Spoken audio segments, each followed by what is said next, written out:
బంగ్లాదేశ్ నుంచి వచ్చినవాడు భారతదేశంలోకి అడుగు పెడితే ఆ వెంటనే వాళ్ళకి కాస్త పౌరసత్వాలు ఎట్లా సాధ్యమవుతున్నాయి అంటే మేము భారతీయులమే అని చెప్తున్నారు.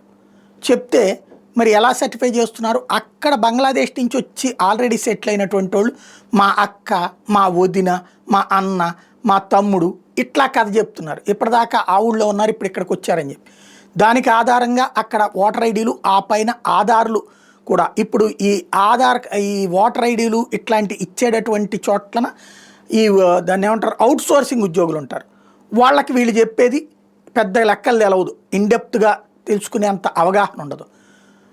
వచ్చారు, చేశారు, ఆ పైన 100, 500, 1000 ఇస్తారు, అది తీసుకుంటారు, వీళ్ళు ఎంటర్ చేసేస్తారు. దాంతో వాళ్ళు కాస్త ఈ దేశ పౌరులు అయిపోతున్నారు.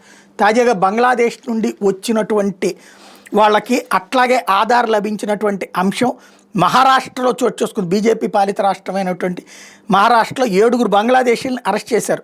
మహారాష్ట్రలోని కళ్యాణ్ దగ్గర. అందులో 6 మహిళలు. అది ఒక ఎత్తు అయితే, ఇందులో మహిళకి 13 రోజుల క్రితమే ఆధార్ వచ్చేసింది. అది విశేషం. ఇందులో ఎంత సింపుల్గా జరిగిపోతుంది అన్నటువంటిది ఇక్కడ పెద్ద చర్చకి తావిస్తోంది.